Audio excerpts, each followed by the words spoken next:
श्रवण करेंगे।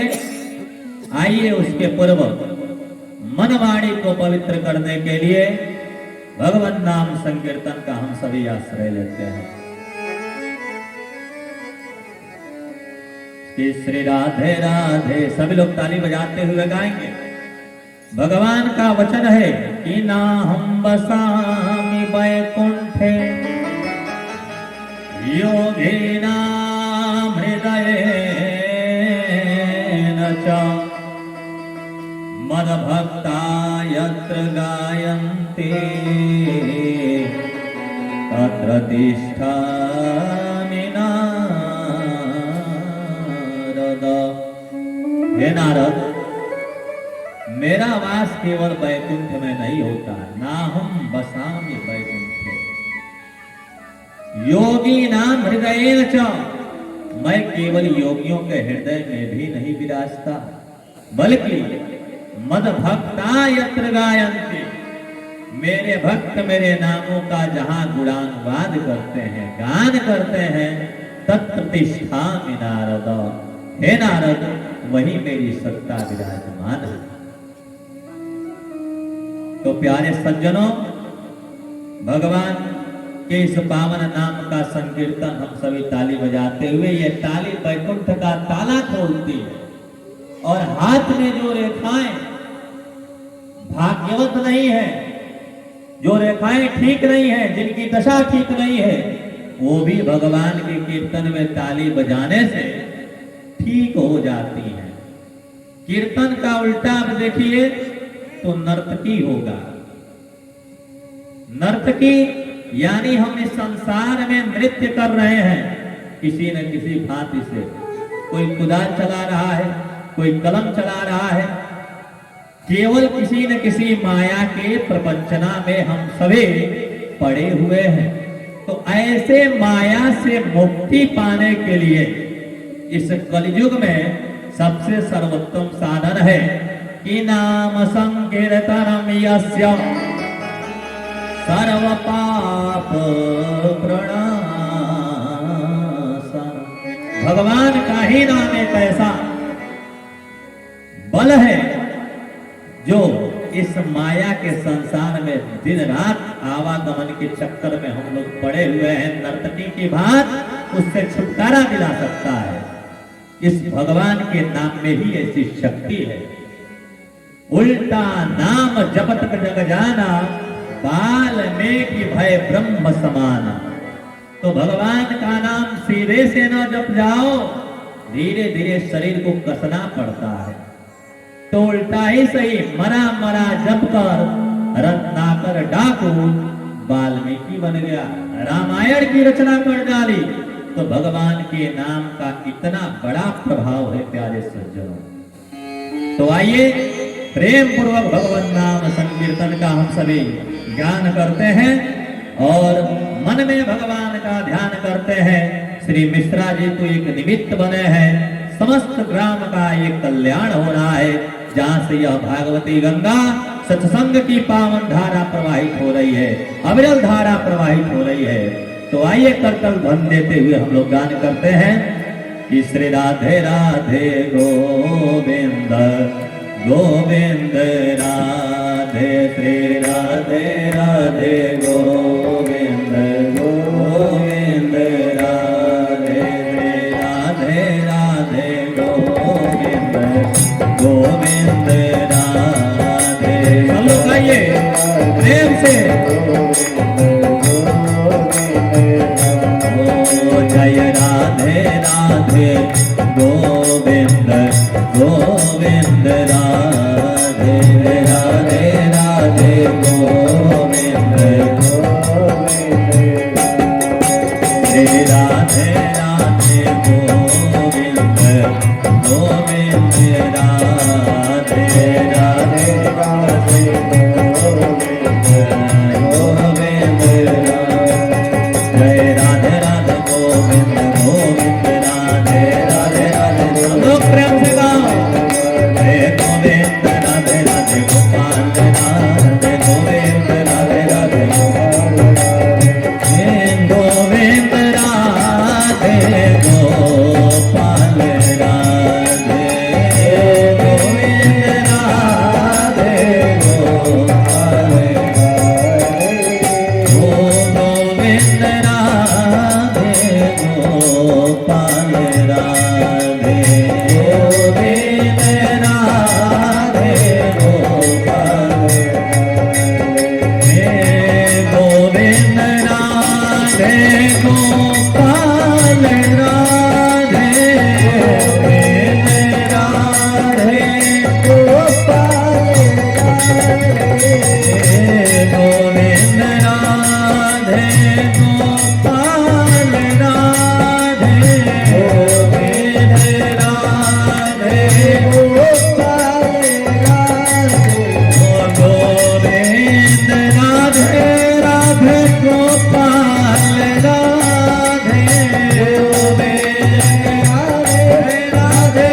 राधे राधे गोविंद गोविंद राधे राधे राधे गोविंद गोविंद राधे राधे राधे गोविंद गोविंद राधे। बोले भक्तवत्सल भगवान की ये जो आपके सामने सुंदर ये जो ग्रंथ दिखाई दे रहा है इसका नाम है श्रीमद् भागवत महापुराण। महापुराण इसका ग्रामीण भाषा में हम उसको बोले महापुराण। आज का नहीं है और ये कोई साधारण ग्रंथ नहीं है। सुखदेव जी महाराज परीक्षित को बता रहे हैं यह कोई साधारण ग्रंथ नहीं है कि निगम कल्पतरोर गलितम फल शुक मुखादमृत द्रम संयुतम पीबत भागवतम रसमालयम मुहुरहो रसिका भुवि भावुका।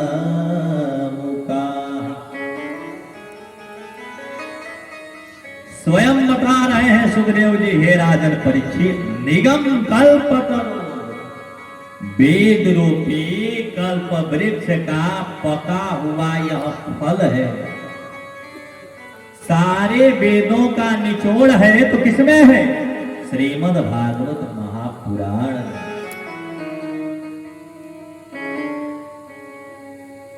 गलितम फलम वेद रूपी वृक्ष का यह पका हुआ फल है। अब कोई बुद्धिमान व्यक्ति कहे कि वेद रूपी कल्प वृक्ष का जब यह पका हुआ फल है, यानी आप उदाहरण में समझिए कि जब लोग समझे कि आम इतना मीठा है तो वृक्ष कितना मीठा होगा, तो ये तो एक अपवाद है। अब आम छोड़कर आप वृक्ष खाना शुरू कर दें तो उसका तो कोई स्वाद होगा नहीं, उल्टे आपके मन को बिल्कुल जो है खराब कर देगा।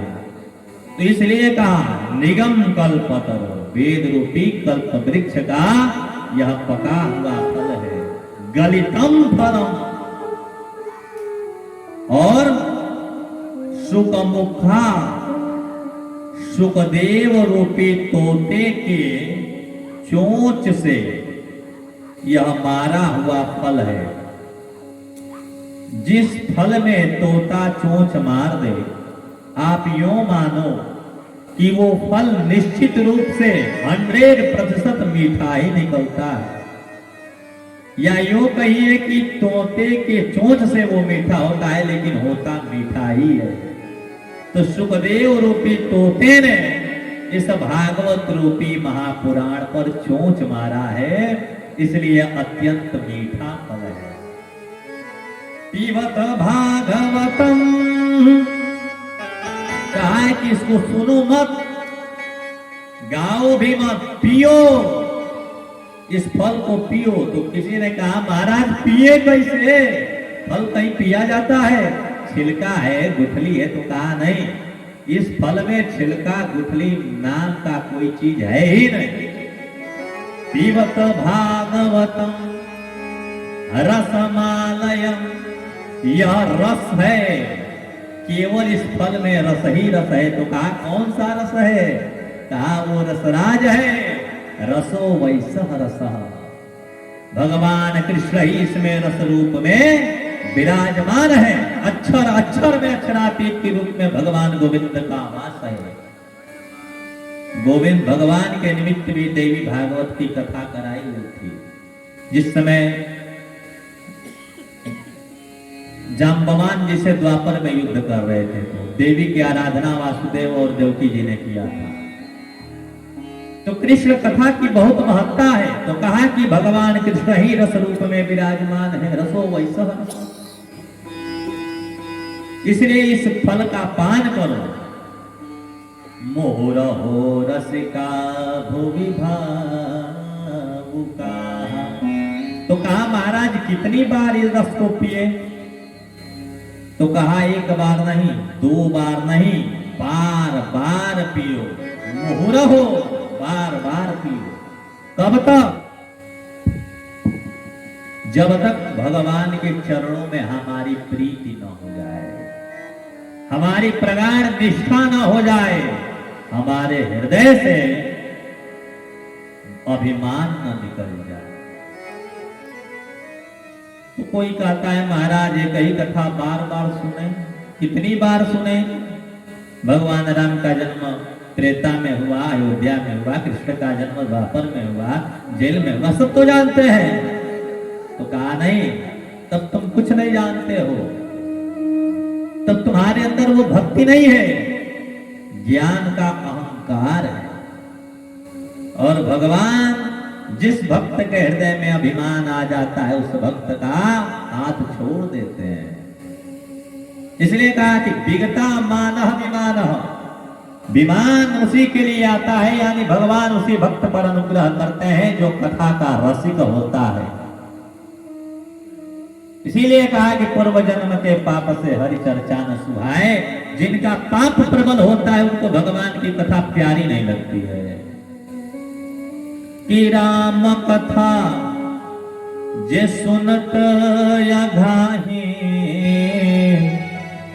रस विशेष पावा तिन्ह नाही।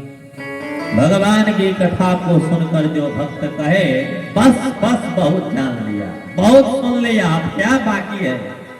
अरे प्यारे, हरि अनंत हरि कथा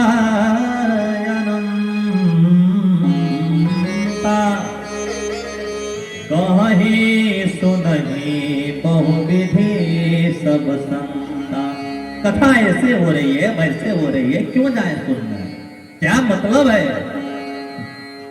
भजन अच्छा नहीं होता है, कथा अच्छी नहीं होती। अरे कथा, अपनी कथा व्यास को कह नहीं रहा है, वो तो भगवान की कथा कह रहा है।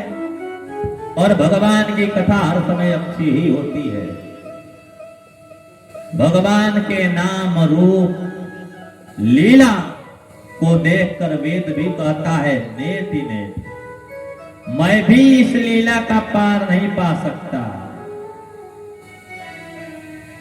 भगवान शंकर भी कहते हैं कि हे देवी, मैं भगवान की कथा का बखान कैसे करूं?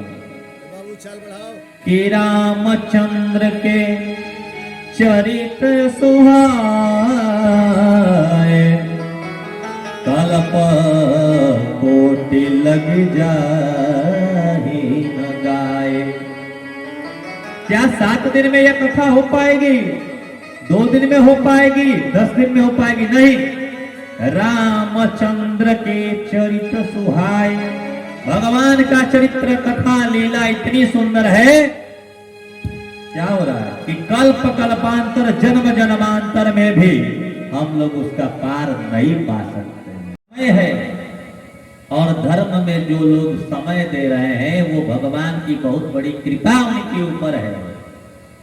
ये कलयुग रोकता है क्या करने से? भक्ति करने से, भजन करने से। इसीलिए तो छूट मिली हुई है कलयुग में। क्या? कियत फलम नास्ति तपसा, न योगे न समाधिना, तत्फलम लभते सम्यक कलौ केशव कीर्तना। कहा कि सतयुग त्रेता द्वापर में जो बड़े बड़े तप यज्ञ साधना करने से भी फल नहीं प्राप्त होते थे, तत्फलम लभते सम्यक कलौ केशव कीर्तना। वो कलयुग में भगवान का नाम, मां भवानी का नाम जपने से सुलभता से प्राप्त हो जाते हैं। तो भगवान की यह पावन कथा चल रही है। जो भक्त हैं वो निश्चित रूप से आएंगे। मुहुरहो रसिका भुवि भावुका, जो प्यासा होता है वो छानबीन नहीं करता है कि पानी कैसा है। यूं आप उदाहरण से मानिए कि कोई प्याऊ वाला पानी दे रहा हो, भैया पानी ले लो पानी ले लो। कोई साहब गुजर रहे हैं, बार बार उनसे निवेदन कर रहा है पानी लो, प्यास नहीं है उनको। दुराग्रह पूर्वक आ भी गए तो बोले पानी कहां से लाए हो, आरओ का है कि कुएं का है, नलके का पानी। अरे महाराज कुएं का शुद्ध पानी है, छानबीन करके अच्छे से लाया हूं इसको। ये तमाम प्रश्न किस लिए?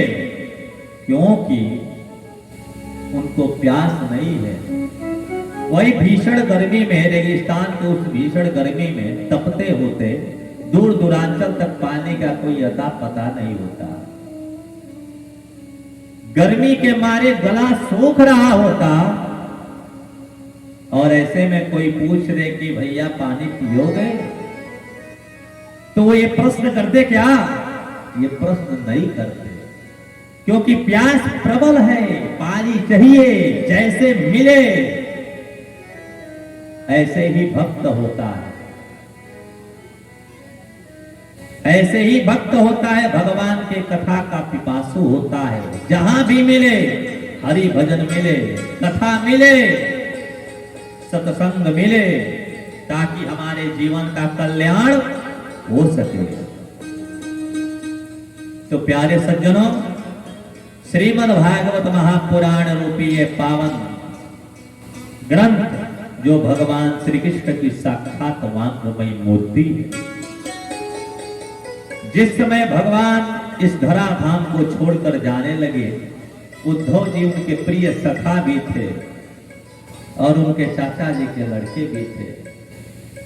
बोले हे भगवान, आपके जाने के बाद तो घोर कलिकाल आ जाएगा, जीव प्राय आसुरी प्रवृत्ति के हो जाएंगे, तीर्थों पर पाखंड होने लगेगा, धर्म कार्य में किसी की रुचि नहीं रह जाएगी, कथा के श्रोता उतने नहीं रह जाएंगे, कथा के पिपासु उतने लोग नहीं रह जाएंगे। तो ऐसे जीवों का कल्याण कैसे होगा? तो देखते ही देखते भगवान एक सुंदर ज्योति रूप में परिणित हो गए और एक पीपल के वृक्ष में ये ज्योति समाहित हो गई। और जो ही उद्धव जी ने उस पीपल के वृक्ष के भीतर देखा कि यही श्रीमद् भागवत रूपी ग्रंथ उनको प्राप्त हुआ, यही जीवों का कल्याण करेगा। तो प्यारे सज्जनों, ये श्रीमद् भागवत महापुराण ऐसे हमारे बीच में नहीं आया है। पहले इसके महात्म्यों की चर्चा की जाए, क्योंकि जाने बिनु न ओहि परतीति, बिनु परतीति होहि नहीं प्रीति। आखिर इस भागवत में है क्या चीज? इसको सुनने से लाभ क्या होगा? क्यों सुने इसको? और ये भागवत हमारे बीच में आया कैसे? संवाद किसका किसका चला? तो सुखदेव जी और परीक्षित जी, जिन दोनों पर भगवान विष्णु की कृपा मातृ गर्भ में ही प्राप्त हो गई थी। कथा बीच से मैं उठा रहा हूं, क्योंकि ये सप्ताह यज्ञ है, 7 दिनों में चलती है, लेकिन मैं इसको बीच से ले रहा हूं संक्षिप्त में। तो ये जो श्रीमद् भागवत महापुराण है, भगवान विष्णु से, भगवान विष्णु रूपी पावन शाखा से टपकी तो ब्रह्मा जी के डाली पर चतुश्लोकी भागवत के रूप में आकर लटके। भगवान विष्णु इस श्रीमद् भागवत महापुराण की महिमा ब्रह्मा जी को बता रहे हैं। आप लोग भी सावधान होकर सुनिए कि क्या बता रहे हैं। ब्रह्मा जी के प्रति भगवान विष्णु कह रहे हैं कि हे ब्रह्मदेव, नित्यं भागवतम यस्तो पुराणं पठते नरः, प्रत्यक्षरं भवतस्य कपिलादानजं फलम्। जो मनुष्य प्रतिदिन भागवत महापुराण का पाठ करता है या उसे एक एक अक्षर उच्चारण के साथ या श्रवण करता है, उसको एक एक अक्षर जो श्रवण कर रहा है या पाठ कर रहा है, कपिला गौदान देने का पुण्य प्राप्त होता है। श्लोकारधम श्लोकपादम वानित्यम भागवतो भयम पठते शृणुयादयस्तु वो सहस्त्र फलम लभेत। जो प्रतिदिन भागवत के आधे श्लोक या चौथाई श्लोक का पाठ अथवा श्रवण करते हैं, उसे 1000 गोदान का फल प्राप्त होता है। नित्यम मम कथा यत्र, भगवान बता रहे हैं कि तत्र तिष्ठन्ति वैष्णवाः कलिबाह्या नरास्ते वये ये चयन्ति सदा मम। जहां नित्य मेरी कथा होती है, वहां विष्णु पार्षद प्रहलाद आदि विद्यमान रहते हैं। जो मनुष्य सदा मेरे भागवत शास्त्र की पूजा करते हैं, वे कलिकाल के अधिकार से अलग हैं, उन पर कली का कोई प्रभाव नहीं पड़ता है। यत्र यत्र भवेत् पुण्यं शास्त्रं भागवतं कलौ तत्र तत्र सदैवाहं भवामि त्रिदशये सह।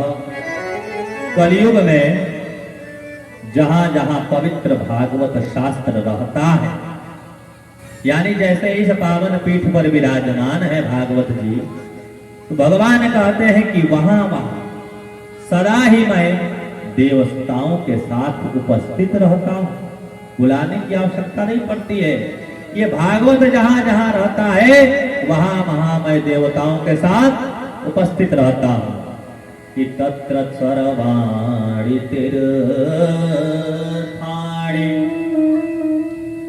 नदी नद सरांसि च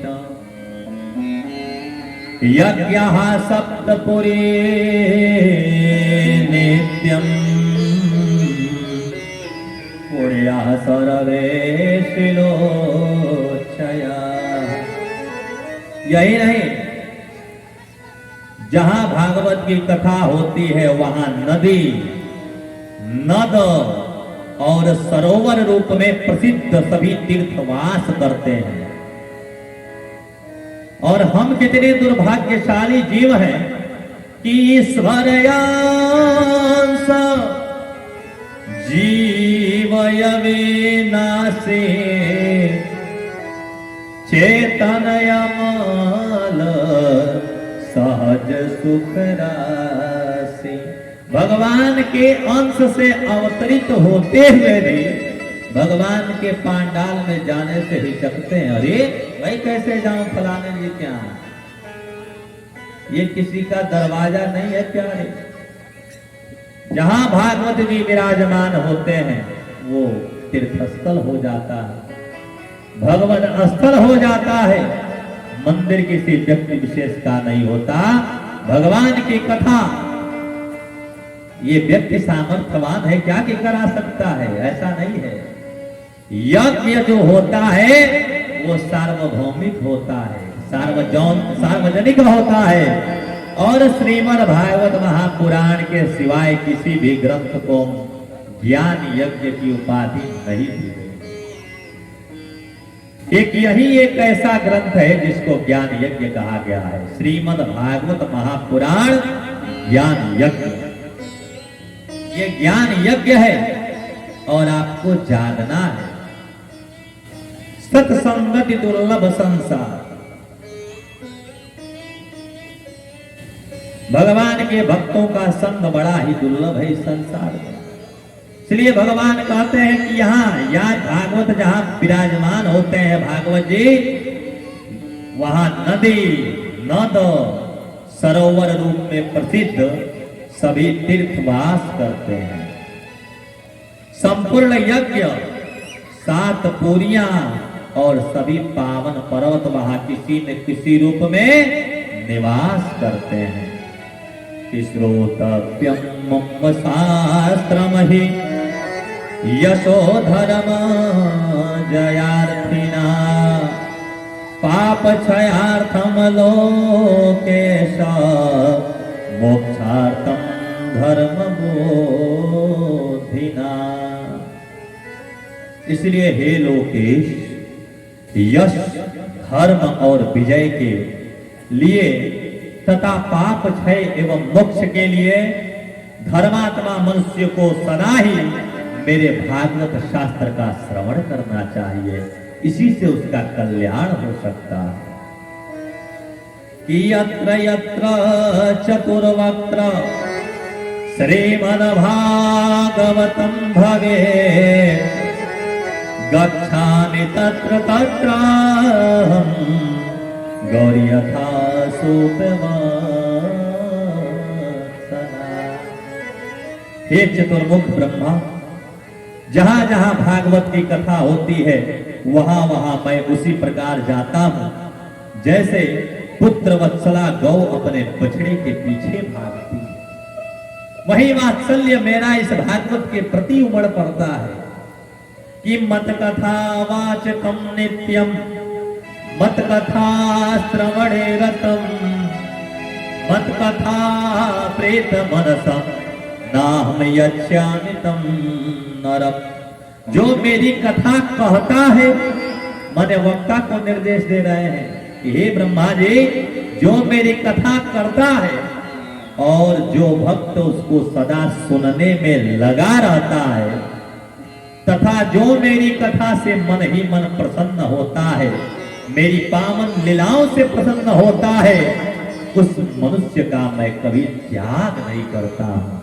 कि बोले भक्त वत्सल भगवान की। ये भगवान का ब्रह्मा जी के प्रति कथन है। प्यारे सज्जनों,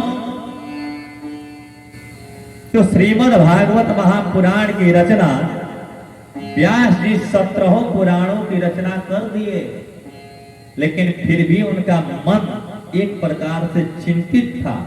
किस बात से?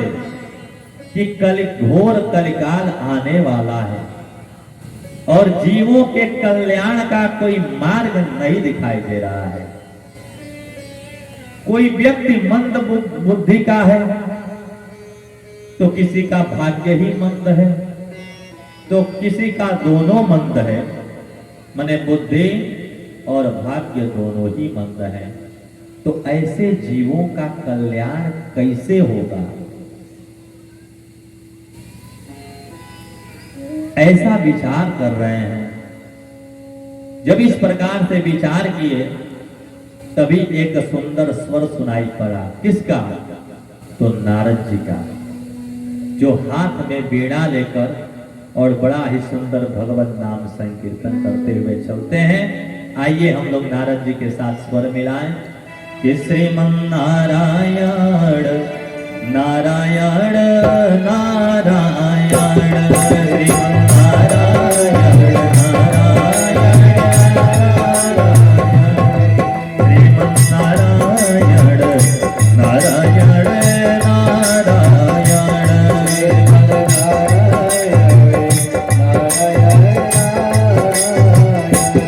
श्रीमन नारायण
बोले वृंदावन बिहारी लाल की जय।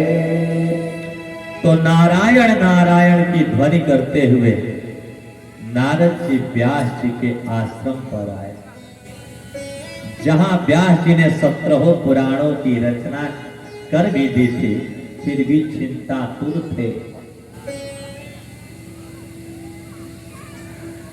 तब नारद जी को जब व्यास जी ने आते हुए देखा तो प्रणाम किया, आतिथ्य सत्कार किया। अतिथि देवो भवो की परंपरा है हमारे सनातन संस्कृति में। सेवा सत्कार किया।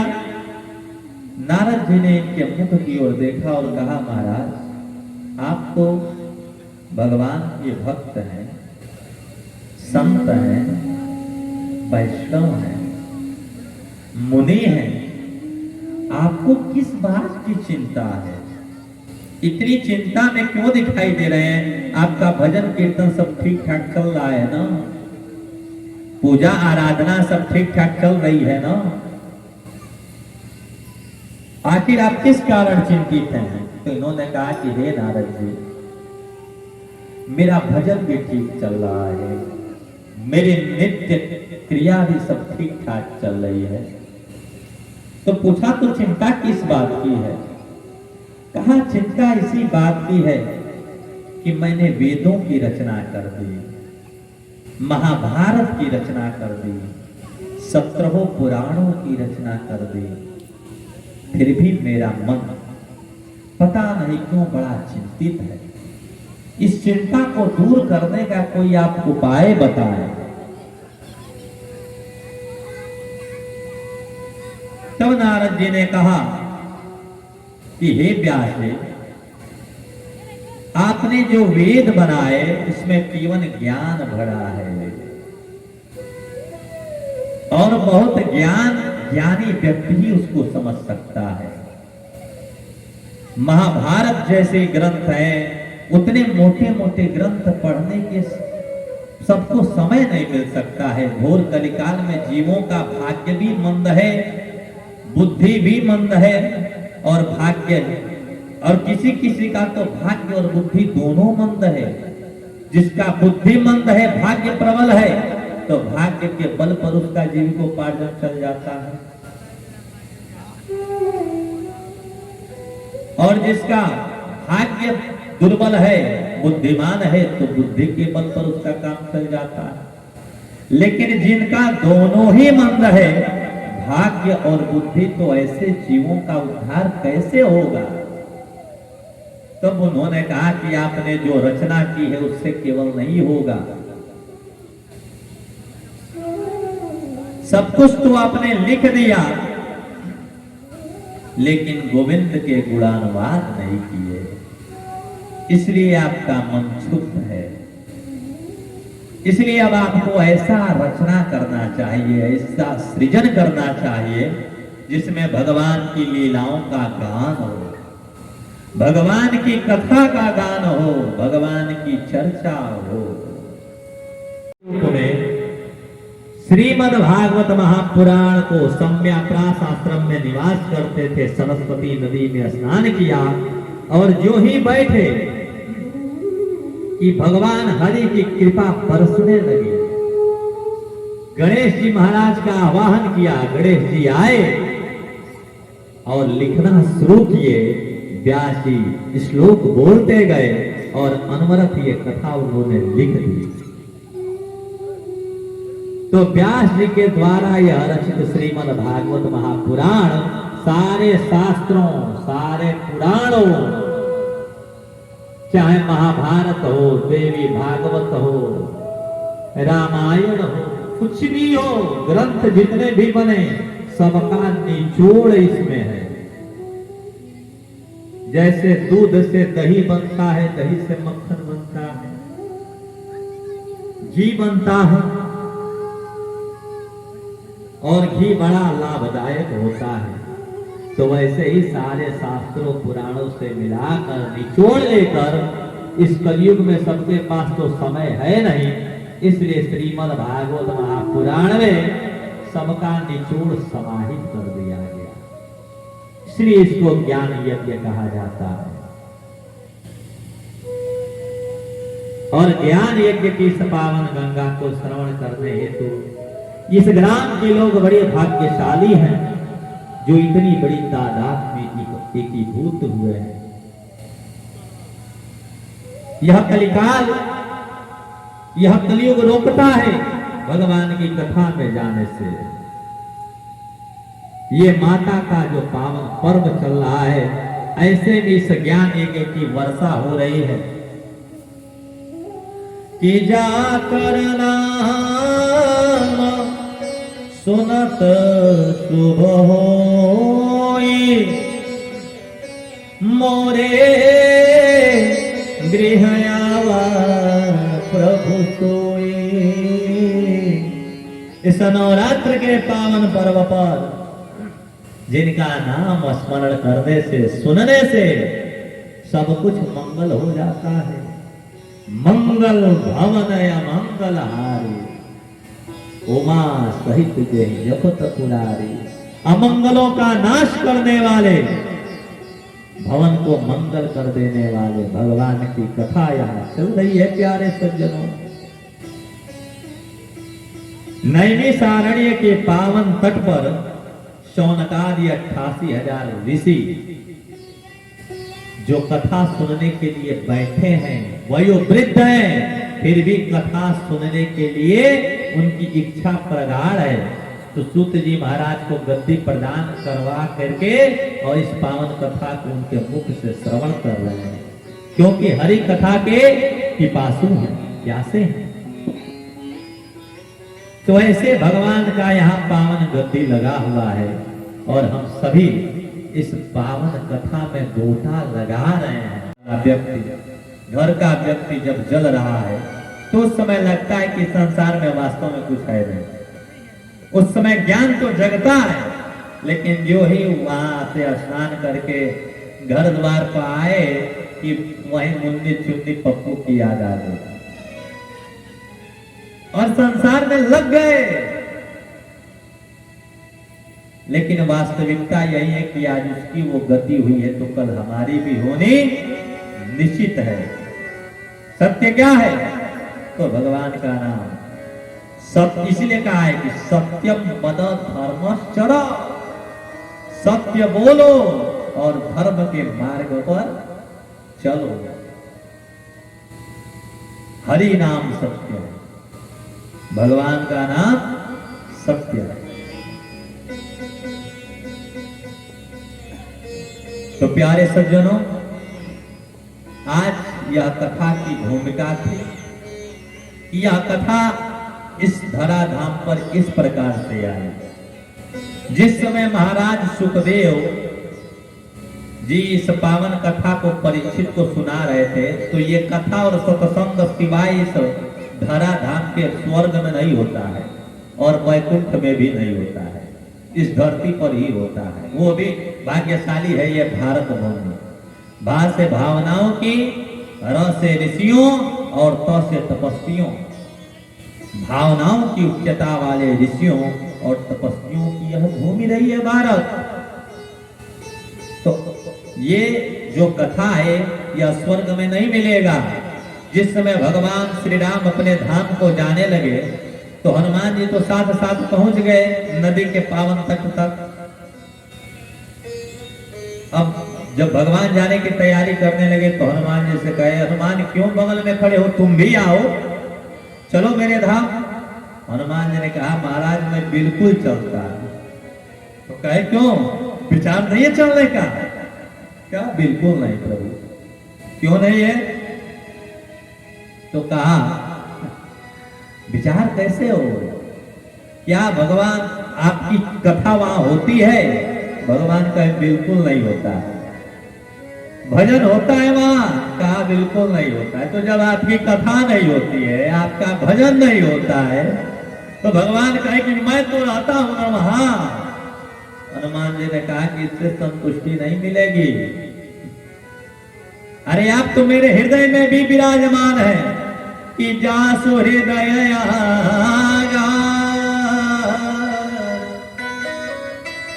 बसहि राम मेरे हृदय में तो आपका नित्य निवास है ही, मैं इसमें दर्शन तो करता ही रहता हूँ, लेकिन हे प्रभु कलयुग में आपकी कथा होगी, भक्त प्रेम से सुनेंगे, तो मैं भी चाहता हूं कि मैं आपके धाम में न जाऊं। जहां आपकी कथा होगी मैं निश्चित रूप से वहां जाऊं, उस कथा को श्रवण करूं, आपका प्रसाद ग्रहण करूं और अपने जीवन को सार्थक करूं। बोलिए पवन पुत्र हनुमान जी महाराज की जय। जो जय भगवान की बोलता है उसकी कभी पराजय नहीं होती है। जय के बल पर हनुमान जी समुद्र लांघ गए, जय श्री राम के बल पर उलट पुलट कपि लंका जारी, लंका को विध्वंस कर दिया और भगवान के नाम का जयकार करते हुए माता सीता का पता लगाकर भी चले आए। तो जयकारा में इतनी बड़ी ताकत है, इसलिए जयकारा होता। तो प्यारे, ये कलयुग रोकता है, भगवान की माया बड़ी बलवती है। मैं और मोर तोरते माया, मां मने नहीं या मने जो। मन ये संसार झूठा है तो इसी में हमको फंसाए रखती है। ये बालक तुम्हारा है, ये पति तुम्हारे हैं, ये पुत्री तुम्हारी है, ये गैया तुम्हारी है, ये बचिया तुम्हारी है, ये घर मकान दुकान सब तुम्हारा है। लेकिन पता है कि सब छोड़ के जाना है, लेकिन वो माया पकड़ी है। यहां कथा शुरू हुआ, मन में विचार आया कि चलो कथा सुनने के लिए चलते हैं। जब तक भैंसिया खुल गई, अब उसके पीछे दौड़े। 1-2 घंटा बीत गया, कथा का समय निकल गया। क्या पाप ने अपने आगोश में आपको ले लिया।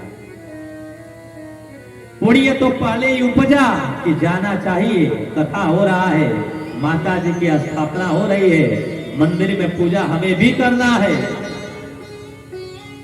तो कथा निश्चित रूप से सुननी भी चाहिए, भजन करना ही चाहिए, वाणी को सार्थक करना ही चाहिए। कि एक घड़ी आधी घड़ी, आधी में पुनिया, तुलसी संगत साधु की, कटे कोटि अपराध। क्षण भर का सत्संग भी हमारे करोड़ों अपराधों का नाश कर देता है। जो हम लोग बैठकर यहाँ प्रेम से सुन रहे हैं, यही क्षण भर का सत्संग। तो यह कथा अन्य लोगों में नहीं होती है, यह सत्संग हर जगह नहीं प्राप्त होता है। बड़े भाग्यशाली हम सब कि जो हमको मिल रहा है। देव दुर्लभ कथा है, स्वर्ग में नहीं मिलता है। जिस समय महाराज सुखदेव जी परीक्षित को कथा सुनाने के लिए बैठे, उस समय देवता अमृत का कलश, वो अमृत का कलश जिसके लिए उतना भयावह देवासुर संग्राम हुआ था, अमृत का कलश लेकर आ गए और सुखदेव जी के सामने रख दिया। महाराज, ये जो आप कथा सुनाने जा रहे हो भागवत की परीक्षित को, जो कथा यहाँ से चल रही है, जो सुनाने जा रहे हो, इस कथा को हमें सुना दो। और परीक्षित को शाप लगा है 7 दिन में मरने का। वैसे मृत्यु सबकी 7 ही दिन में होती है, 8वें दिन में कोई नहीं मरता है। सोम मंगल बुध बृहस्पति शुक्र शनि रवि, इसके बाद कोई दिन आता है क्या? नहीं आता है। और इसी में अपने जीवन को सुधारने के लिए परीक्षित निकल पड़े थे गंगा जी के तट पर। क्यों? भगवान की कथा सुनने के लिए, जीवन को सार्थक बनाने के लिए, संसार के माया का त्याग करके। जब माया का त्याग करेंगे तभी मायापति आपको मिलेगा।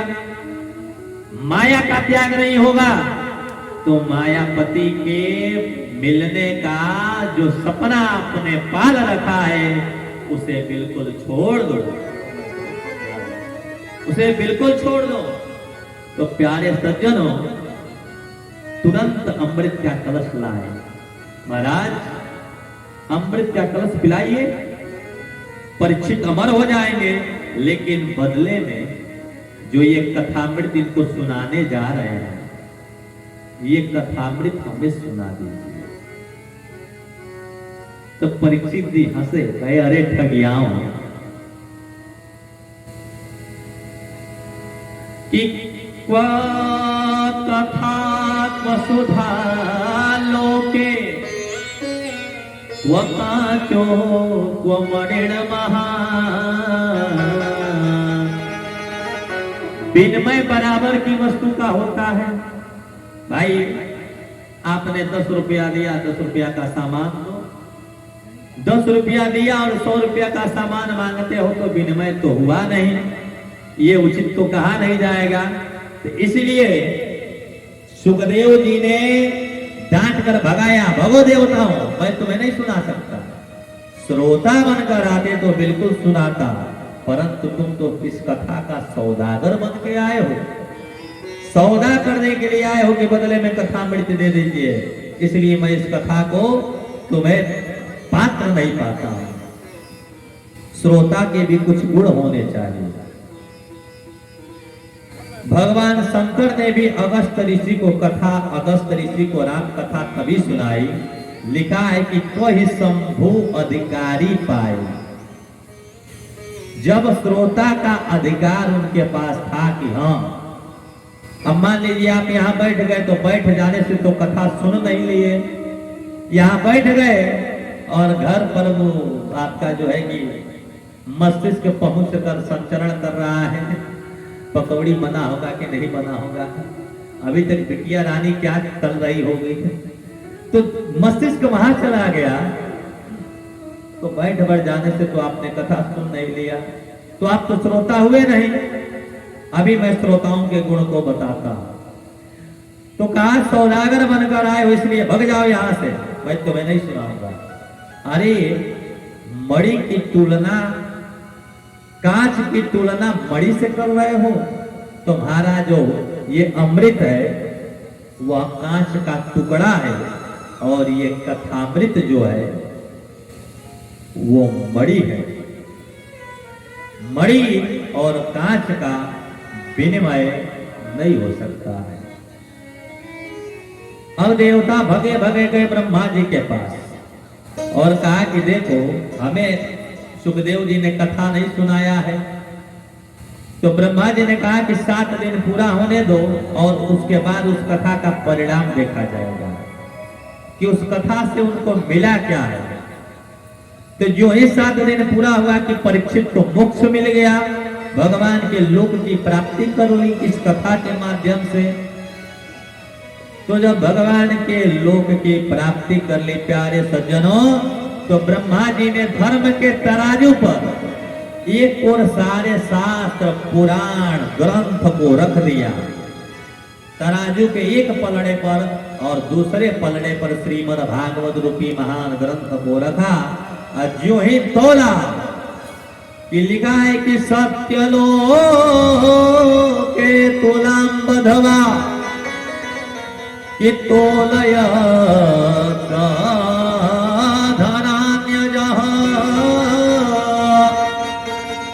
लघुन्यन्यानि जातानि गौरवेण इदं महा। धर्म के तराजू पर जो है सारे शास्त्रों पुराणों को रखा, उन सारे शास्त्रों पुराणों का पलड़ा ऊपर की ओर चला गया, और जिसका वजन था यानी श्रीमद् भागवत का, वो नीचे हो गया, भारी पड़ गया। तो कहा खाता अपि विस्मिता, ब्रह्मा जी भी आश्चर्यचकित हो गई, ये क्या हुआ? तो कहा कि धन्या भागवती शास्त्र, धन्य है यह भागवत शास्त्र। अरे वास्तव में यह सबसे भारी है।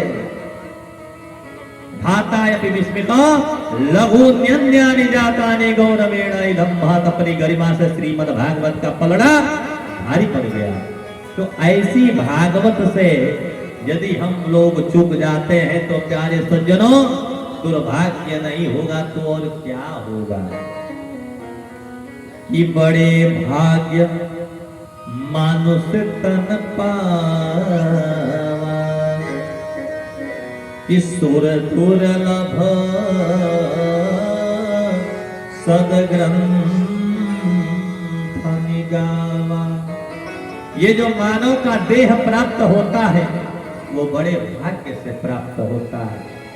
84 लाख योनियों में जीव भ्रमण करता है, कभी कुत्ता बनता है, कभी भेड़िया बनता है, कभी बकरी बनता है, कभी बादल बनता है, कभी उल्लू बनता है, शेर बनता है, सियार बनता है, परेशान हो जाता है। हे भगवान, अरे इस शरीर से आवागमन के चक्कर से मुझे मुक्त कर दो।